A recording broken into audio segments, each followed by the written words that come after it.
इस बार भारतीय जनता पार्टी कमजोर कड़ी दिख रही है बिहार में। उनके एमएलए ज्यादातर ऐसे थे जो कई बार के एमएलए थे, सिटिंग थे, लड़ रहे थे।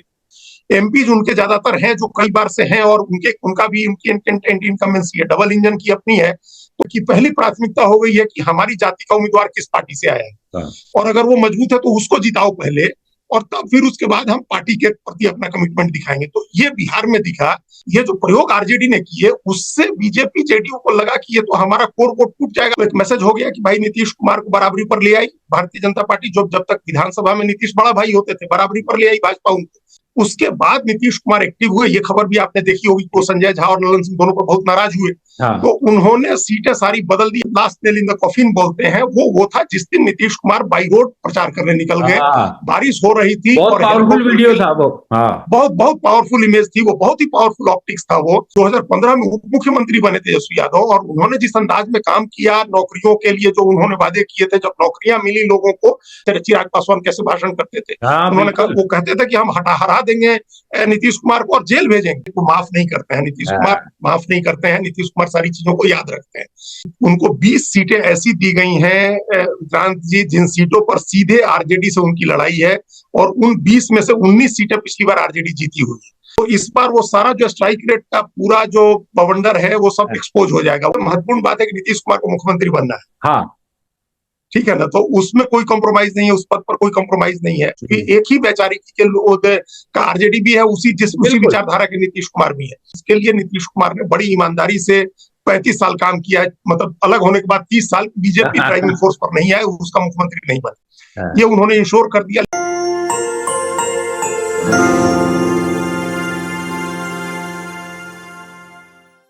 नमस्कार, मैं हूं विक्रांत यादव और आप देख रहे हैं आपका अपना चैनल द स्वतंत्र।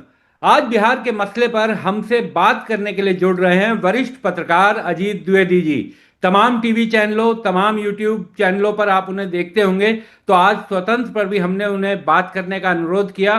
और अजीत जी, शुक्रिया आपका कि स्वतंत्र पर आप पहली बार हमसे रूबरू हो रहे हैं। बहुत बहुत शुक्रिया। धन्यवाद विक्रांत जी। अरे हम लोग इतने पुराने मित्र हैं। आप जब अखबार में थे, आप जागरण में थे, हम भास्कर में थे, हम तो उस जमाने से हम लोग मित्र हैं, एक दूसरे को जानते हैं। तो आज आपने न्योता दिया तो हम आए आपके साथ। जी, स्वतंत्र पर हमारी पहली मुलाकात हो रही है, स्वतंत्र के बिल्कुल बारे में। बिल्कुल। जी अजीत भाई, सबसे पहले तो मैं ये जानना चाहूंगा कि बिहार में पहले राउंड का मतदान हो गया है। पत्रकार जोशी तो होते नहीं है कि बता सकें 121 में से कौन कितना जीत रहा है, लेकिन क्या मोटी मोटी कोई तस्वीर निकल कर सामने आ रही है? क्या कोई अनुमान लग रहा है कि किस दिशा में ये चुनाव आगे बढ़ रहा है? देखिए, दो दो बातें हैं इस मामले में जो हम घूम करके भी आए, और कोई 30-35 कॉन्स्टिट्यूएंसी गंगा के दोनों तरफ हमने देखा, जो पहले चरण में जहां मतदान हुआ कल जी। और एक तस्वीर ये है कि मोटे तौर पर अगर आप देखेंगे मैक्रो तस्वीर की, विक्रांत जी, हम लोग बात करें तो वो मैक्रो तस्वीर, बड़ी तस्वीर ये है कि एनडीए को एडवांटेज है, क्योंकि उसने बहुत सारी चीजें पैसे वैसे बांटे हैं, और महिलाओं के वोट का एडवांटेज है, नकदी जाने का, सोशल सिक्योरिटी पेंशन बढ़ाने का, बिजली फ्री करने का, और सबसे बड़ा है कि सत्ता में होने का जो एक एडवांटेज होता है सत्तारूढ़ दल को, वो एनडीए को एक एडवांटेज है।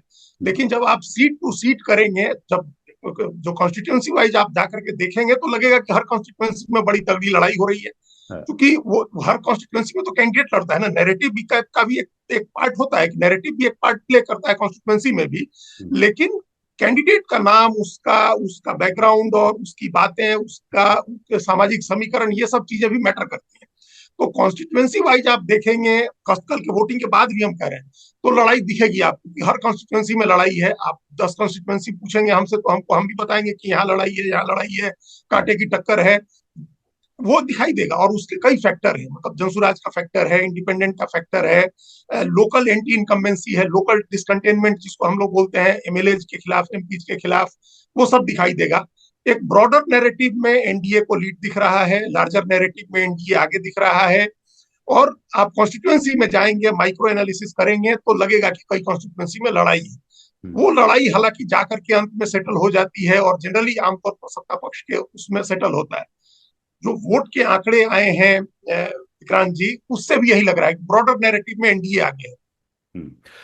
और अगर हम बात करें, क्योंकि कल का चुनाव आमतौर पर हालांकि मोकामा की घटना हुई थी, लेकिन उसके बावजूद बिहार का चुनाव मोटा मोटा शांतिपूर्ण रहा। केवल एक चीज मुझे समझनी है थोड़ा सा उसके पीछे की, कि डिप्टी सीएम विजय सिन्हा जी का जो वीडियो सामने आया, बहुत बहस हुई। और उस बीच में जिस चीज ने मुझे चौंकाया कि वो ये कह रहे थे टीवी चैनलों के सामने कि धिक्कार है प्रशासन पर।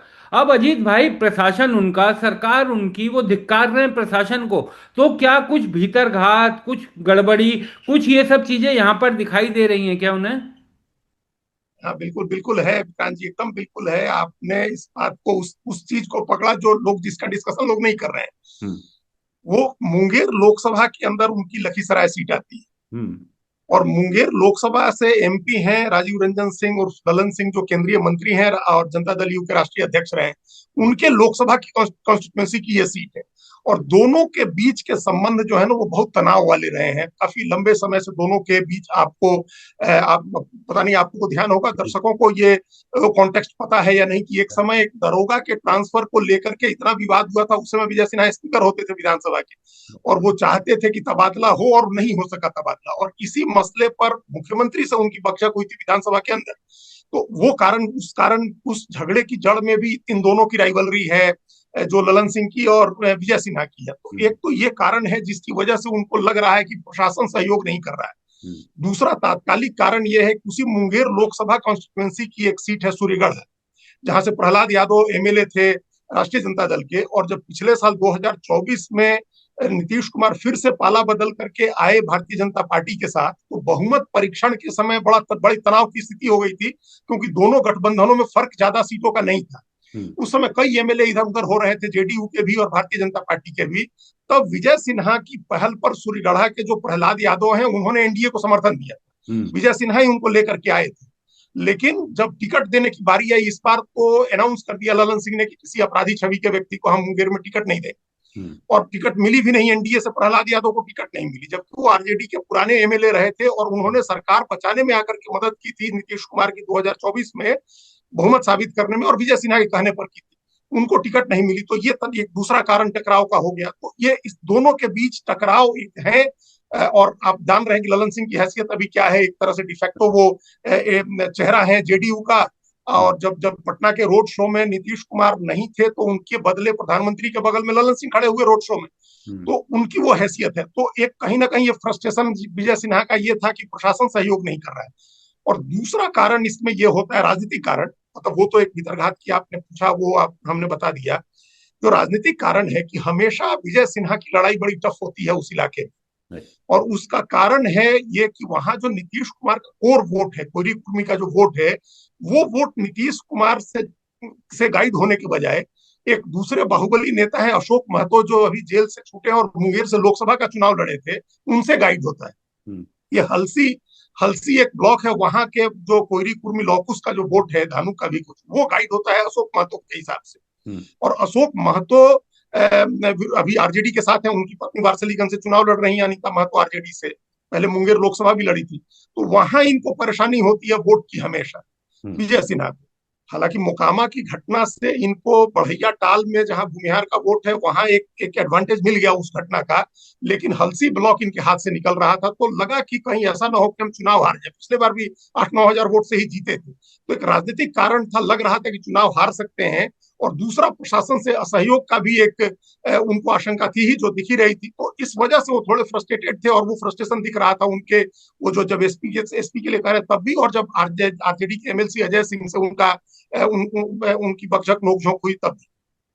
अजीत भाई, एक और चीज मैं आपसे समझना चाहूंगा, क्योंकि इस पे आप विस्तार से थोड़ा डाल सकते हैं प्रकाश, कि बीजेपी ने इस बार जो टिकट बंटवारा किया, उसमें जाति समीकरण का एकदम नया प्रयोग किया, उसने नया एक्सपेरिमेंट किया। जो एक्सपेरिमेंट वो महाराष्ट्र में भी कर चुकी है, कि जो मराठा रोबी बहुत हैवी होती थी, आगे होती थी, उसको धीरे धीरे उसने पीछे किया। हरियाणा की राजनीति पूरी जाट केंद्रित होती थी, उसने गैर जाट राजनीति शुरू की। इस बार बिहार के चुनाव में भी बीजेपी ने जाति समीकरण से उलट जाकर के कुछ प्रयोग करने की कोशिश की है। तो लेकिन कुछ लोगों का यह कहना है कि ये बीजेपी को भारी भी पड़ सकता है। इसको किस तरीके से देखा जाए? देखिए, अभी जो एक आम धारणा हम आपको पहले एक बना बता दें कि 2020 के चुनाव में जिस तरह से ये माना जाता था कि नीतीश कुमार कमजोर कड़ी हो गए थे लोक जनशक्ति पार्टी की वजह से, इस बार भारतीय जनता पार्टी कमजोर कड़ी दिख रही है बिहार में एनडीए। नतीजे क्या होंगे हम नतीजे नहीं बता रहे हैं, लेकिन कमजोर कड़ी कई कारणों से लग रही है, जिसमें उस जो आपने कहा हम उस पर भी आते हैं। एक कारण तो ये है कि बीजेपी 80 एमएलए के साथ जा रही थी लड़ने। पिछले बार उसके 74 जीते थे और उसने कई तोड़फोड़ किए थे, कई एमएलए जो उनकी तरफ आ गए थे, जो दूसरे आरजेडी की तरफ से और दूसरी तरफ से, तो लगभग 79-80 एमएलए थे और उन्होंने टिकट काटी सिर्फ 16-17 की। तो एंटी इनकम्बेंसी एक ब्रॉडर उसमें जो उनके जो हम कह रहे थे कि ग्राउंड पर डिसकंटेनमेंट जो देख रहे थे वो उनके खिलाफ था, क्योंकि उनके एमएलए ज्यादातर ऐसे थे जो कई बार के एमएलए थे, सीटिंग थे, लड़ रहे थे। एमपी उनके ज्यादातर हैं जो कई बार से हैं और उनका भी उनकी एंटी इनकम्बेंसी है, डबल इंजन की अपनी है। तो एक तो वो फैक्टर हो गया, क्योंकि टिकट कम काटे और उनके पास नए उम्मीदवार देने का स्कोप था नहीं। 79-80 तो उनके सीटिंग थे और 101 लड़ ही रहे थे। ये नीतीश कुमार का एडवांटेज हो गया कि उनके पास सिर्फ 45 एमएलए थे और उनको 56 नए उम्मीदवार ले आने थे। तो उन्होंने वो लोकल डिसकंटेनमेंट को दूर कर लिया, बीजेपी नहीं दूर कर सकी। ये कारण तो ये रहा। दूसरा जो आप कह रहे हैं, ये प्रयोग इसलिए करना पड़ा क्योंकि लोकसभा चुनाव में जो बीजेपी एनडीए का जो कोर वोट था ना, वो कोर वोट जाति के आधार पर टूट गया। रिप्रेजेंटेशन की पॉलिटिक्स में ये अब ये आमतौर पर ये धारणा हम देख रहे हैं मजबूत हो रही है, चाहे उत्तर प्रदेश हो चाहे बिहार हो। अभी दूसरे राज्यों में तो नहीं दिखा है कि पहला जाति की पहली प्राथमिकता हो गई है कि हमारी जाति का उम्मीदवार किस पार्टी से आया है और अगर वो मजबूत है तो उसको जिताओ पहले, और तब फिर उसके बाद हम पार्टी के प्रति अपना कमिटमेंट दिखाएंगे। तो ये बिहार में दिखा। कोयरी कुर्मी धानुक जो 9% वोट है, उसको माना जाता है कि वही कोर वोट है। उसी के दम पर नीतीश कुमार ने एंटी लालू यादव अपनी राजनीति शुरू की थी 94 में। तो उसको तोड़ा लालू यादव ने और तेजस्वी यादव ने। उन्होंने कई सीटों पर कोयरी उम्मीदवार ऐसे उतार दिए जो मजबूत थे और कोयरी वोट एनडीए से टूट करके उनकी तरफ चला गया। और इसका हम आपको मिसाल दें कि ये औरंगाबाद सीट इसी चक्कर में हार गए। औरंगाबाद की सीट 1952 से 51 से कोई राजपूत नहीं हारा था। उस सीट पर चुनाव जीत गए अभय कुशवाहा आरजेडी के, क्योंकि कुशवाहा उनके साथ चला गया। राजाराम कुशवाहा जीत गए सीपीआई-एमएल के काराकाट सीट पर। आप नवादा सीट पर हारते हारते बचे, मतलब इतनी लड़ाई कर दी वहां श्रवण कुमार ने जो आरजेडी कुशवाहा उम्मीदवार थे। तो ये कुशवाहा में प्रयोग किया आरजेडी ने, वैश्य में प्रयोग किया। सीपीआई-एमएल के वैश्य उम्मीदवार जो सुदामा प्रसाद, वो आरा में जीत गए आरके सिंह को हरा करके। और जो इनकी वैश्य उम्मीदवार थी आरजेडी की रितु जायसवाल, उन्होंने शिवहर में नाको चने चबा दिए। लवली आनंद सिंह 15-16 हजार वोट से जीती। तो ये जो प्रयोग आरजेडी ने किए, उससे बीजेपी जेडीयू को लगा कि ये तो हमारा कोर वोट टूट जाएगा अगर हम उनका कैंडिडेट उनके नहीं बढ़ाते हैं और वही पॉलिटिक्स हम लोग नहीं करते हैं जो दाव आरजेडी चल रही है, तो नुकसान हो जाएगा। इस बार कोर वोट में आप बंधुआ मान के नहीं चल सकते हैं। तो यही कारण रहा कि बीजेपी जेडीयू दोनों को कोयरी कुर्मी धानु कैंडिडेट भी बढ़ाने पड़े। बीजेपी ने 49 फॉरवर्ड कैंडिडेट उतारे, अपने 101 में से 49 फॉरवर्ड कैंडिडेट उतारे, क्योंकि उनको इस बात का खतरा था। विक्रांत जी, पिछले बार जितने भूमिहार लड़े आरजेडी से और कांग्रेस से, भागलपुर में अजीत शर्मा हो, महाराजगंज में आकाश सिंह हो, मुन्ना शुक्ला हो, वैशाली से, इन सबको भूमिहारों ने वोट दिए। तो बीजेपी को लग रहा था कि ऐसा ना हो कि आरजेडी फिर यही प्रयोग कर रही है, वो भी भूमिहार और कुशवाहा दे रही है, तो हमारा भूमिहार कुशवाहा बनिया जो हमारा वोट है कोर वोट, वो टूट करके उनकी तरफ चला जाए। तो ये प्रयोग इनको करना पड़ा कि हम अपने कोर वोट को पहले ज्यादा वोट दे रहे, सीटें दे रहे हैं, जैसे आरजेडी ने दिया। आरजेडी ने भी 52 यादव उम्मीदवार इसी उम्मीद में दिए कि हमारा वो वोट टूट करके बीजेपी और जेडीयू की तरफ नहीं जाए। तो ये अब रिप्रेजेंटेशन की पॉलिटिक्स में जो जातियां जागरूक हुई हैं और अपना उम्मीदवार जिताने की जो राजनीति कर रही हैं, उसमें हर पार्टी की अब मजबूरी हो गई है कि आप डाइवर्सिफाई करिए अपने टिकट। एक इसी से जुड़ा हुआ, जिससे आपने अपने जवाब की शुरुआत की थी नीतीश जी, क्योंकि ये चुनाव जब शुरू हो रहा था, जब चुनाव की घोषणा हुई थी, तो बीजेपी बड़े ऐसा लग रहा था कि सातवें घोड़े पे सवार है और उसे लग रहा था कि इस बार तो वो किला फतेह कर लेगी अपने ही बूते। और बहुत से लोग ये भी कहते हैं कि शुरुआत में नीतीश जी के नाम की घोषणा नहीं करने के पीछे एक बड़ा कारण ये भी था कि बीजेपी किसी भी तरह ये तो चाहती है कि मजबूरी में उसने जेडीयू नीतीश जी को सीएम बनाया हुआ है, वो चाहती है, उसका सपना है कि वहां पर अपना सीएम हो। लेकिन आज जब चुनाव आधा हो चुका है, आधा होना बाकी है, तो अब बीजेपी की यह मजबूरी हो गई है कि नीतीश जी के नाम पर आगे बढ़ा जाए। तो इस एक महीना भी क्या, इसे 20-25 दिनों में क्या किस तरीके से स्थितियां बदली कि पूरी तरीके से नीतीश केंद्रित फिर से हो गई। और इसी से जुड़ता हुआ कि 2020 के चुनाव में नीतीश के खिलाफ गुस्सा बहुत दिखाई दे रहा था, वो गुस्सा इस बार नहीं दिखाई दिया। देखिए, इस पहली बात का हम लोग जो एक महीने में क्या बदला, उसकी हाँ। शुरुआत हुई थी, आपको याद होगा जब उनके टिकट का बंटवारा, वो सीटों का बंटवारा हुआ, हाँ। और ये हुआ कि 101 सीट दोनों लड़ेंगे। तो एक मैसेज हो गया कि भाई नीतीश कुमार को बराबरी पर ले आई भारतीय जनता पार्टी, जो जब तक विधानसभा में नीतीश बड़ा भाई होते थे, बराबरी पर ले आई भाजपा उनको। ये मैसेज हुआ और एक लिस्ट जारी हुई लोजपा की, लोक जनशक्ति पार्टी, चिराग पासवान की पार्टी की, ये 29 सीटें उनको दी गई। हम्म। और उन 29 सीटों में कई सीटें ऐसी थी जो मगध की सीट थी, नालंदा राजगीर की सीट थी, जो नीतीश कुमार का अपना कोर इलाका है, उस इलाके की सीटें थी। उसके बाद नीतीश कुमार एक्टिव हुए, ये खबर भी आपने देखी होगी, वो संजय झा और ललन सिंह दोनों पर बहुत नाराज हुए। तो हाँ। उन्होंने सीटें सारी बदल दी। आप देखिए कि उसमें से जो चिराग पासवान के लिए जो नाम घोषित हुए थे, उसमें 6 सीटों पर जेडीयू लड़ी। तो उस दिन से पहली तस्वीर बदली, ये मैसेज हुआ कि नीतीश कुमार कोई बीमार नहीं है, अचेत नहीं है, नीतीश कुमार एकदम चौकस हैं। और उन्होंने हैसियत दिखाई है, उन्होंने अपनी सीटें जो उनकी ली जा रही थी, उनकी सीटिंग सीटें जो ले रहे थे, वो उन्होंने वापस हासिल कर ली। तो एक मैसेज गया पहले दिन, उससे एक मैसेज बना। दूसरा क्या, जब लौटे जो लोग आए छठ के लिए और दिवाली के समय, वो लगातार बातें करने लगे नीतीश कुमार के बारे में। महिलाएं खासतौर से बातें करने लगी कि हमको 10,000 रुपए मिले हैं, हमको सोशल जो सिक्योरिटी का पेंशन है जो 400 मिलता था, वो 1100 रुपए आने लगे। और फिर महिलाएं वो याद करने लगी जो साइकिल दिया नीतीश कुमार ने, और नीतीश कुमार ने पोशाक दी हम लोगों को, नीतीश कुमार ने 50% आरक्षण दिया महिलाओं को, नीतीश कुमार ने पुलिस में आरक्षण दिया, उन्होंने डोमिसाइल में 35% बिहार की महिलाओं को। ये जब बातें होने लगी तब सबके कान खड़े हुए। और तीसरा जो, मतलब जिसको nail in the last nail in the coffin बोलते हैं, वो था जिस दिन नीतीश कुमार बाई रोड प्रचार करने निकल गए। हाँ। बारिश हो रही थी बहुत और पावरफुल हेलीकॉप्टर वीडियो के, था वो। हाँ। बहुत बहुत पावरफुल इमेज थी वो, बहुत ही पावरफुल ऑप्टिक्स था वो। और तमाम बड़े नेता और युवा तेजस्वी यादव पटना में बैठे रहे कि हेलीकॉप्टर नहीं उड़ेगा तो हम कैसे जाएंगे। अमित शाह पटना से मोबाइल से संबोधित कर रहे थे जनसभा को, और नीतीश कुमार निकल गए बाई रोड। तो उनसे दो मैसेज बनवाया उन्होंने। एक मैसेज तो ये कि उनकी सेहत को लेकर के जो नैरेटिव था वो खत्म हो गया, कि वो एकदम फिट हैं, और बाई रोड जाकर के 7 सभाएं की उन्होंने, और बीच उधर उनके जहां अपने कार्यकारी अध्यक्ष संजय झा के घर पे। तो एक मैसेज वो बना, और दूसरा मैसेज ये बना कि देखिए नीतीश कुमार की सड़कें, कि इस बारिश में नीतीश कुमार 250 किलोमीटर सफर कर ले रहे हैं गाड़ी से, आप ऐसी सड़कें उन्होंने बनाई है, ऐसा इंफ्रास्ट्रक्चर डेवलप किया।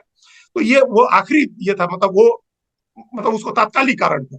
और इन 3 कारणों से नैरेटिव ऐसा चेंज हुआ कि पूरा चुनाव नीतीश कुमार सेंट्रिक हो गया, हर व्यक्ति नीतीश कुमार की बात करने लगा। मजबूरी हो गई, अपोजिशन की पार्टी कहने लगी कि भाई ये लोग नीतीश कुमार को सीएम नहीं बनाएंगे, नीतीश कुमार को सीएम नहीं बनाएंगे। हाँ। मतलब जो गुडविल थी नीतीश कुमार की, उसका लाभ अपोजिशन को भी लेना। हम्म। आपको हम बताएं, आपने देखा ही होगा, राबड़ी देवी का वीडियो था जिसमें उन्होंने कहा कि हम तो, उनसे पूछा लोगों ने कि नीतीश कुमार की सेहत ठीक नहीं है, तो उन्होंने कहा कि हम तो चाहेंगे कि उनकी सेहत ठीक रहे, वो अपनी हाँ। पार्टी का प्रचार करें, हम कोई दुश्मन थोड़े हैं उनके। तो जब आरजेडी की तरफ से ये कहा जा रहा है कि हम कोई दुश्मन थोड़े हैं उनके, इसका मतलब आप समझिए कि क्या सद्भाव और क्या गुडविल दिखाई दी ग्राउंड पर नीतीश कुमार को लेकर के। तो अब वो स्ट्रॉन्गेस्ट फोर्स है जिसके दम पर एनडीए की गाड़ी पार लगती अभी दिख रही है हमको, जो फर्स्ट फेज के बाद। और दूसरा सवाल आपने क्या, वो दिमाग पिछले से निकल पिछले गया दूसरा पिछले इशू। चुनाव में और इस चुनाव में, क्योंकि पिछले चुनाव में एंटी इनकम्बेंसी नीतीश के खिलाफ खूब दिखाई दे रही बिल्कुल थी। बिल्कुल पिछले बिल्कुल। चुनाव में तो मैं हाँ भी करीब एक महीने वहां रहा था, तो वो विजिबल था। हाँ, तो उसको हम दूसरे अदर वे राउंड देखते हैं। उसमें नीतीश के खिलाफ जो गुस्सा था, या जो निराशा थी, नाराजगी थी, उसमें ज्यादा फैक्टर ये था कि बहुत ज्यादा गुडविल जनरेट किया था तेजस्वी यादव ने अपने। हाँ। उस समय तेजस्वी यादव के प्रति बहुत गुडविल थी, क्योंकि पहली बार वो उप मुख्यमंत्री रहे थे, लोगों ने पहली बार देखा था लालू यादव के बेटे को काम करते हुए। उसके पहले जो इमेज थी वो लालू यादव और राबड़ी देवी के शासन की इमेज थी, जो एक निगेटिव इमेज थी लोगों के दिमाग में। जब 2017 में 2015 में उप मुख्यमंत्री बने तेजस्वी यादव, और उन्होंने जिस अंदाज में काम किया नौकरियों के लिए, जो उन्होंने वादे किए थे, जब नौकरियां मिली लोगों को, भाई उसमें नीतीश कुमार भी निश्चित रूप से मुख्यमंत्री थे तो उनका भी योगदान था।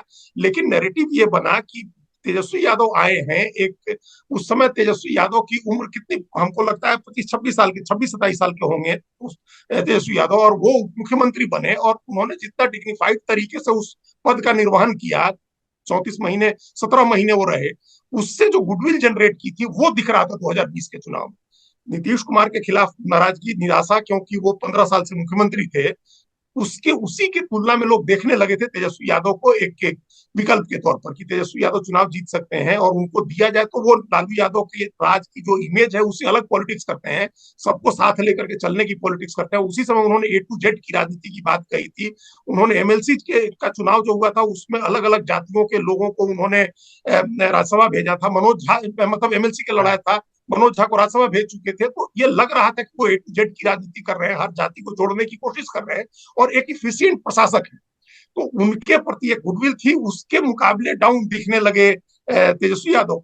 और दूसरा जो उनके खिलाफ, माफ करिएगा, नीतीश कुमार। और नीतीश कुमार के खिलाफ जो माहौल था उसमें विक्रांत जी एक बड़ा कारण ये था कि वो नैरेटिव बीजेपी और चिराग पासवान के जरिए बीजेपी भी बनवा रही।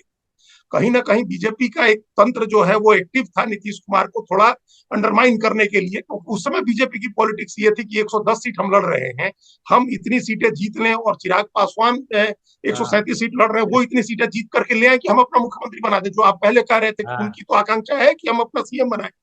अब ये भाई हिंदी पट्टी का एकमात्र राज्य है जहां आज तक बीजेपी का सीएम नहीं बना है। तो बीजेपी चाहती है कि हम मुख्यमंत्री बनाए अपना, और उस समय संभावना दिख रही थी कि 110 हम लड़ रहे हैं, 90 जीत जाते हैं। 75 तो जीत ही गए थे कि हम अगर 90 जीत जाते हैं और 10, 12, 15 चिराग पासवान जीत के आते हैं तो हम लोग नीतीश कुमार को मजबूर कर देंगे, बीजेपी का सीएम बनेगा। तो वो खेल हुआ नहीं। तो उसमें उस खेल को साधने के लिए जो नीतीश कुमार का नैरेटिव एंटी नीतीश बना था, एंटी जेडीयू जो बना था, उसमें कहीं ना कहीं एलजेपी के साथ बीजेपी का तंत्र भी काम कर रहा था। आप याद करिए चिराग पासवान कैसे भाषण करते थे। उन्होंने कहा, वो कहते थे कि हम हरा देंगे नीतीश कुमार को और जेल भेजेंगे। अब सोचिए, जिस व्यक्ति के सार्वजनिक जीवन पर आज तक एक दाग भ्रष्टाचार का नहीं लगा, उसको चिराग पासवान कह रहे थे कि हम जेल भेजते हैं। तो ये एक नैरेटिव जो उस समय काम कर रहा था, उसके पीछे उसमें ये भी एक कारण। इसी से जुड़ता हुआ एक और सवाल कि नीतीश कुमार भी, क्योंकि नीतीश कुमार कोई हल्के राजनेता या तात्कालिक बड़े राजनेता रहे हैं, 20 साल से सरकार चला रहे हैं, तो क्या वो भूल गए होंगे पिछले चुनाव में चिराग पासवान ने उनके लिए क्या क्या बोला था और उनको सबसे कम सीटों तक वो ले आए।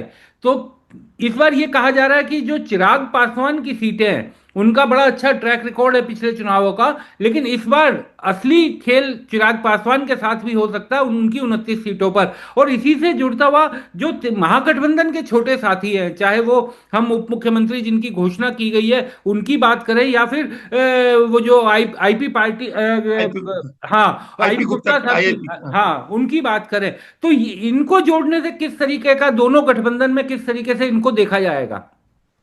देखिए, एक तो पहले बात करें हम लोग चिराग पासवान के नीतीश कुमार के बारे में, ये आप भी जानते हैं और एक आम धारणा है कि वो माफ नहीं करते हैं। नीतीश कुमार माफ नहीं करते हैं, नीतीश कुमार सारी चीजों को याद रखते हैं।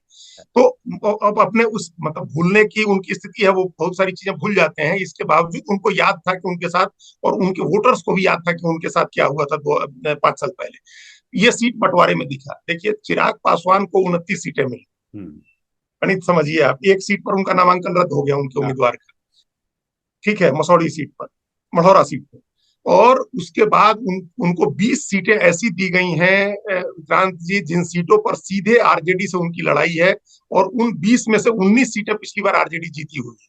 तो जो आज के तारीख में बिहार की सबसे स्ट्रांग फोर्स है, पॉलिटिकल फोर्स, आपको, और उसकी भी सबसे जो स्ट्रांग सीटें हैं वहां आपको लड़ा दिया गया कि आप आरजेडी से लड़िए, आप तेजस्वी यादव से मुकाबला करें। तो उन 20 सीटों पर बहुत ही खराब स्थिति है लोक जनशक्ति पार्टी की, क्योंकि वो एनडीए के लिए ऑलरेडी कमजोर सीटें हैं। उन सीटों पर आरजेडी जीती हुई है, ऐसी सीटें दी है उनको 20, जिसमें 19 जीती हुई है और 20 सीधे आरजेडी का मुकाबला है।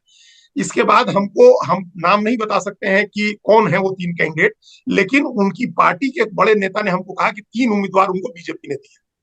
तो अब आप सोचिए कि 20 सीटों पर आप लड़ रहे हैं जहां सीधा आपका आरजेडी से मुकाबला है, आरजेडी के स्ट्रांग होल्ड में, और या सीपीआई एमएल के स्ट्रांग होल्ड के इलाके में, मगध और शाहबाद के इलाके में, और आपको 3 कैंडिडेट दिया है बीजेपी ने, एक जमानत, एक का नॉमिनेशन रद्द हो गया, तो 24 सीटें तो आपकी ऐसी चली गई। तो अपनी पूंजी तो आपकी 5 सीटों की है ना। तो इस बार वो सारा जो स्ट्राइक रेट का पूरा जो बवंडर है वो सब एक्सपोज हो जाएगा। वो स्ट्राइक रेट में उनकी अपनी हैसियत का कोई स्ट्राइक रेट नहीं, वो एनडीए का स्ट्राइक रेट होता है। लोकसभा चुनाव में जो गुडविल जनरेट होती है नीतीश कुमार और नरेंद्र मोदी के प्रति, उसका लाभ उनको मिलता है। वो अपने वोट से कुछ ऐड नहीं कर सकते हैं, कुछ बहुत ज्यादा ऐड नहीं कर सकते। इस बार विधानसभा में वो कुछ ऐड कर भी रहे हैं तो इसलिए कर रहे हैं क्योंकि उनको जो पिछली बार उनकी पार्टी के 136-35 उम्मीदवारों को जो 5.66% वोट आया था, उसमें भारतीय जनता पार्टी का भी एक बड़ा वोट वर्ग था, जो फॉरवर्ड वोटर जो जो नीतीश कुमार को न देकर के उनके साथ किया था। उस समय कैंडिडेट भी मैक्सिमम बीजेपी ने दिए थे उनको चुनाव लड़ने के लिए, तो वो वोट था। तो उनकी स्थिति इस बार अच्छी नहीं रहने वाली है। एनडीए ब्लॉक में लोक जनशक्ति पार्टी की स्थिति बहुत अच्छी नहीं रहने वाली है। जो अगर एक बहुत ही अच्छी जो अंतरधारा नीचे से हो जाती है, जैसे हम देख रहे हैं कि महिलाओं का वोटिंग परसेंटेज बहुत ज्यादा है, तो उसका लाभ कुछ मिल जाए तो अलग बात है, लेकिन ऐसे हमको दिखा नहीं कि उनकी स्थिति बहुत अच्छी है। अब दूसरे गठबंधन में आइए, दूसरे गठबंधन में भी छोटे सहयोगी पार्टियों की स्थिति अच्छी नहीं है। आरजेडी की स्थिति अच्छी है, कांग्रेस की स्थिति भी बहुत अच्छी नहीं है, पिछली बार से ज्यादा बेटर पोजीशन नहीं रहा, क्योंकि सीट बंटवारे में ही इतनी बदमजगी हुई आखिरी दिन तक। और उनके भी आप देखिए कि एक तो 70 में से 9 सीटें कम हो गई, उसके बाद उनकी 10 सीटों पर फ्रेंडली फाइट है, और 51 में से 34-35 सीटें ऐसी है जहां आपकी सीधी लड़ाई बीजेपी जेडीयू से है, तो वहां कांग्रेस भी मुश्किल में है।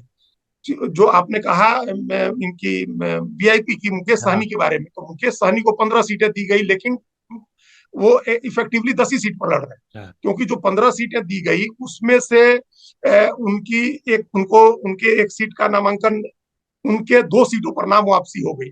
बाबू बरही में पहले नाम वापसी हो गई थी, और अभी गौड़ा बौराम सीट पर उन्होंने अपने भाई को, जो उनके उम्मीदवार थे, उनको बिठा दिया, और अभी भी एक सीट पर उनके चैनपुर की सीट जो है उस पर फ्रेंडली फाइट हो रही है। तो इफेक्टिवली वो 10-11 सीट ही लड़ रहे हैं, कोई ज्यादा सीट वो नहीं। और एक पर उनके कैंडिडेट का नामांकन भी रद्द हो गया, सुगौली सीट पर एक का नामांकन रद्द हो गया, 2 के नाम वापस हो गए, और 2 पर फ्रेंडली फाइट है। तो इफेक्टिवली वो 10 सीट लड़ रहे हैं। जीतेंगे कितना ये कोई नहीं कह सकता है, क्योंकि उनको भी मुश्किल ही सीटें मिली है लड़ने के लिए। पिछली बार जो 4 सीट वो जीते थे, उसमें गौड़ा बौराम, अलीनगर, बोचहां और साहेबगंज की सीट थी जो वो जीते थे, और इस बार उन चारों में से एक भी सीट उनको नहीं मिली। तो जो आप जीते वो सीटिंग एक भी नहीं मिली, तो खैर वो कमजोर लड़ाई है उनकी। लेकिन उन्होंने ऐड किया मल्लाह का वोट, जो महागठबंधन का जो वोट था पिछली बार 37% का, उसमें उन्होंने, चाहे वो जितना हुआ हो, अभी गौड़ा बौराम सीट पर जो खराब, जो गड़बड़ी हुई है, जहां उनके भाई को बैठना पड़ा, उसका मल्लाहों में एक मैसेज थोड़ा निगेटिव गया है। नहीं तो वो ऐड कर रहे थे एक वोट, मल्लाह का वोट जो 2.86% है, उसमें से कुछ वोट वो ऐड कर रहे हैं महागठबंधन में, अभी भी ऐड हो रहा है। और आईपी गुप्ता ज्यादा फोर्सफुली अपना वोट ऐड कर रहे हैं महागठबंधन में, क्योंकि वो जिस जाति को रिप्रेजेंट करते हैं उसकी आइडेंटिटी अभी नई नई सामने आई है। वो ताती तत्वा समाज है, जिसका एक अनुमान के हिसाब से पूरे बिहार में 20 लाख के करीब वोट है। तो वो 20 लाख वोट मामूली नहीं होता। जहां पिछली बार 12,000 वोट का अंतर रहा था दोनों गठबंधनों में, तो उसमें 20,000 की आबादी का वोट, हम मान लें 10 लाख की वोट होगा, 12 लाख की वोट होगा 22 लाख की आबादी में, तो वो मामूली नहीं है। वो उस वोट का एक बड़ा हिस्सा ऐड हो रहा है महागठबंधन के साथ। आपको पता है कि जिस जाति की नई नई आइडेंटिटी बनती है और वो पॉलिटिकल उसको कैपिटल उसको भुनाना चाहता है, तो वो ज्यादा एग्रेसिवली झुकता है। तभी आईपी गुप्ता पटना में रैली किया गांधी मैदान में, तो उन्होंने गांधी मैदान भर दिया था। तो वो उनके साथ एक वोट महागठबंधन में ऐड हो रहा है, और अपनी सीट जहां वो लड़ रहे हैं सहरसा, वहां उनको इसका बहुत फायदा हो रहा है। ट्रायंगुलर फाइट में जनसुराज के किशोर कुमार मुन्ना और भाजपा के आलोक रंजन झा की लड़ाई में, वो चुनाव में अच्छी लड़ाई में है। वो नतीजा वहां कुछ भी हो सकता है आईपी गुप्ता की सीट पर सहरसा, लेकिन वो एक वैल्यू एडिशन कर रहे हैं महागठबंधन। चलते चलते एक सवाल अंतिम ये पूछना चाहूंगा अजीत भाई कि बिहार का जो राजनीति है वो पिछले 35-40 सालों से नीतीश लालू केंद्रित रही है, और यही दो वहां के बड़े फोर्स है। या तो लालू के विरोध में वोट डालते हैं या लालू के पक्ष में वोट डालते हैं। और जिस तरीके की और ये भी कहा जाता है कि ये दोनों नेता जो हैं वो कभी भी भाजपा या कांग्रेस इनको ड्राइविंग सीट पर नहीं आने देंगे, और ये इनके जहन में एक सहमति, आपसी सहमति भी है। तो क्या 14 तारीख को लेकर अगर किसी तरह के नतीजों में कोई इस तरीके की स्थितियां बनी, तो क्या चाचा भतीजे का मिलन या लालू जी और नीतीश का मिलन, क्योंकि नीतीश जी भी पिछले 1 महीने में जो कुछ झेले हैं और पिछले चुनाव में जो कुछ झेले थे, वो सब राजनीतिक चीजें उनके जहन में तो होंगी। तो क्या 14 तारीख को नतीजा आते ही अगर नतीजा क्लियर नहीं हुआ तो उसके बाद भी बहुत कुछ हो सकता है? देखिए, अगर नहीं नतीजे क्लियर हो, किसी गठबंधन को बहुमत नहीं मिले, तब तो फिर कुछ भी हो सकता है, तब तो कोई भी खेल हो सकता है भाई। इसमें सबसे महत्वपूर्ण बात है कि नीतीश कुमार को मुख्यमंत्री बनना है। हाँ, ठीक है ना, तो उसमें कोई कॉम्प्रोमाइज नहीं है, उस पद पर कोई कॉम्प्रोमाइज नहीं है। अब अगर बीजेपी बना देती है, गठबंधन में कोई दिक्कत नहीं होती है, तब तो कोई बात नहीं है। अगर ये बीजेपी के मन में हो कि हमको इतनी सीटें आ रही हैं कि हम भी बना सकते हैं, किसी तरफ से कुछ तोड़फोड़ कर सकते हैं, तब फिर उस पॉसिबिलिटी की संभावना बनती है, वो संभावना बनती है जो आप कह रहे हैं कि देखिए नीतीश कुमार को कोई दिक्कत कभी नहीं रही है। आज चूंकि एक ही वैचारिकी के लोग का आरजेडी भी है, उसी विचारधारा के नीतीश कुमार भी है, उसमें कोई कोई उसमें दिक्कत नहीं है। लेकिन ये तब होगा जब बीजेपी के तरफ से ये दबाव हो उनको मुख्यमंत्री नहीं बनाने का। अगर बीजेपी मुख्यमंत्री बना रही है तब इस बात की संभावना नहीं बनेगी। अगर दोनों गठबंधन में किसी को बहुमत नहीं आता है, तब भी नीतीश कुमार को मुख्यमंत्री बनना है, चाहे जो बना दे। और ये बात जो आपने कही वो एक सैद्धांतिक लाइन है कि ये सहमति है, और इसके लिए नीतीश कुमार ने बड़ी ईमानदारी से 35 साल काम किया है। मतलब अलग होने के बाद 30 साल बीजेपी ड्राइविंग फोर्स पर नहीं आए, उसका मुख्यमंत्री नहीं बने। ये उन्होंने इंश्योर कर दिया, लीडरशिप के लेवल पर भी, नैरेटिव एजेंडे के लेवल पर भी, और जाति गणना करा करके जो कास्ट का इक्वेशन है, सोशल इक्वेशन है, उस लेवल पर भी ये इंश्योर कर दिया कि ऐसा नहीं हो सके, अगले कई साल तक नहीं हो सके। तो ये तो नहीं हो रहा, अभी तत्काल तो नहीं हो रहा है। और जो भी होगा वो नीतीश कुमार की सहमति से होगा, चाहे तेजस्वी यादव मुख्यमंत्री बने, चाहे बीजेपी का कोई मुख्यमंत्री बने। जब भी बनेगा तो नीतीश कुमार की सहमति से बनेगा, उनकी उनकी असहमति से या उनके बगैर नहीं बनेगा। कम से कम ये इस बार भी मैंडेट ऐसा ही आ रहा है कि उनके बगैर सरकार नहीं बनने जा रही। तो जाते जाते प्रशांत किशोर जी का भी कुछ बता जाइए। प्रशांत किशोर जी बड़ी तेजी से ऊपर तो गए थे, लेकिन फिर लगा कि चुनाव के बीच में ही जब राघोपुर की घोषणा की कि राघोपुर जाऊंगा, और उसके बाद जब वो वहां से नहीं उम्मीदवार बने, उसके बाद कहा गया कि कुछ कंफ्यूजन आ गई और फिर पूरा प्रचार उनका ढहता हुआ दिखाई दे गया। लेकिन कुछ सीटें जैसे कुम्हरार की सीट पर कहा जा रहा है कि प्रोफेसर साहब बहुत बढ़िया चुनाव लड़ रहे हैं और उन्होंने बीजेपी को नंबर 2 नंबर 3 टाइप कर दिया। तो क्या जन स्वराज का कुछ ऐसा दिखाई दे रहा है मैदान पर? देखिए वो उन्होंने जब वो चुनाव नहीं लड़े, जब उन्होंने राघोपुर में हाँ, पहले एक हाइप बनाई कि हम अपने हाँ, जन्मभूमि से लड़ेंगे या कर्मभूमि से लड़ेंगे, लेकिन करगहर में उन्होंने रितेश पांडे को घोषित कर दिया, और वहां जब चंचल सिंह को घोषित कर दिया तो उनका निश्चित रूप से डिप हुआ, उनका नीचे गया, उनका पूरा कैंपेन नीचे गया। फिर उसके बाद कई दिनों तक वो बैठे रह गए, कैंपेन के लिए निकले भी नहीं, चंचल सिंह को उन्होंने टिकट दिया, उनका नॉमिनेशन कराने भी नहीं गए वो। तो ये एक स्थिति उनका कैंपेन डाउन हुआ। लेकिन उसके बाद उनकी स्ट्रेटजी बदली। उसके बाद उन्होंने टारगेटेड सीटों पर लड़ना शुरू किया, जिन सीटों पर उनके कैंडिडेट अच्छे थे 243 के बजाय वो उन सीटों पर उन्होंने फोकस कर दिया। तो वैसी सीटों पर वो अच्छा लड़ रहे हैं। चुनाव जीत हार तो हम अभी नहीं प्रेडिक्ट कर सकते हैं, क्योंकि कुछ भी कोई भी हो सकता है, 0 सीट मिले, हो सकता है 4-5 सीट मिल जाए। वोट परसेंटेज 6 से 9% तक उनको हो सकता है, ये हमको अभी भी दिख रहा है, क्योंकि उनका 243 सीटें हैं। उतने पर आज तक कोई, अभी वर्षों से दशकों से कोई नहीं लड़ा, कोई पार्टी नहीं लड़ी है सभी सीटों पर, वो लड़ रहे हैं। 4 सीटों पर उम्मीदवार उनके बैठ गए हैं जरूर, तो 239 टेक्निकली वो उनके कैंडिडेट हैं, तो उनको वोट आ जाएगा। 10 सीटों पर, 10-12 सीटों पर टारगेटेड उनकी अच्छी लड़ाई है, जहां उनके कैंडिडेट को 30,000, 40,000, 50,000 तक वोट आए। जैसे अररिया की जोकीहाट सीट है, जैसे सीतामढ़ी में बाजपट्टी सीट है, जैसे सहरसा की सीट है, जैसे पटना में कुम्हरार की सीट है, जैसे पूर्वी चंपारण में चिरैया और ढाका की सीट है, जैसे सीतामढ़ी में बेलसंड की सीट है। तो ऐसी कोई 10 एक सीटें हैं, करगहर में जहां रितेश पांडे लड़ रहे हैं, इनके घर की सीट है। तो ऐसी सीटों पर उनको अच्छा वोट आ रहा है।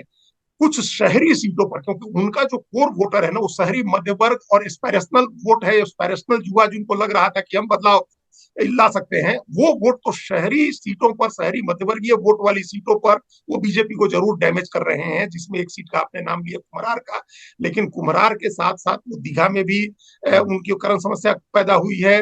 दरभंगा शहर की सीट पर जहां आरके मिश्रा चुनाव लड़ रहे हैं, वहां शहर की सीट में उनके उम्मीदवार संजय सरावगी फंसे हैं। बक्सर की सीट जहां आईपीएस अधिकारी आनंद मिश्रा को बीजेपी ने टिकट दिया, वो सीट जनसुराज के कारण फंसी है। समस्तीपुर की सीट, कई सीटें ऐसी हैं जो बीजेपी, जो जनसुराज के शहरी सीटों पर जनसुराज के उम्मीदवार के कारण बीजेपी को नुकसान हो रहा है। तो वो दोधारी तलवार की तरह है, कई तरफ उनकी तलवार चली है, कई जगह उन्होंने एनडीए को फायदा भी पहुंचाया है। जैसे सिवान की सीट पर उनका मुस्लिम कैंडिडेट है, केसरिया की सीट पर उनका मुस्लिम कैंडिडेट है, नरकटिया सीट पर यादव कैंडिडेट है। तो ऐसी जगहों पर उन्होंने एनडीए को थोड़ा बहुत नुकसान, मतलब फायदा पहुंचाया है। लेकिन शहरी सीटों पर वो बीजेपी को नुकसान पहुंचा रहे हैं। जीत हार अभी हम नहीं कहेंगे, 7-8%, 9% तक वोट आएगा उनका। टारगेटेड लड़ाई लड़े हैं। कुम्हरार सीट पर सचमुच उन्होंने बीजेपी को तीसरे स्थान पर पहुंचा दिया है। अंत में क्या हुआ हम नहीं कह सकते हैं, लेकिन ये संभावना जताई जा रही है कि हो सकता है कि कांग्रेस के इंद्रदीप चंद्रवंशी वहां से चुनाव जीत जाए। अच्छा, अरे वाह अजीत भाई, आप हमारे साथ जुड़े, आपने जानकारियां साझा की, और कोशिश करेंगे बिहार चुनाव से पहले आपसे फिर रूबरू हों और अपने दर्शकों तक क्षेत्र की, इलाके की, बिहार की छोटी छोटी जानकारियां पहुंचा सके। बहुत बहुत शुक्रिया अजीत भाई। धन्यवाद, धन्यवाद विक्रांत।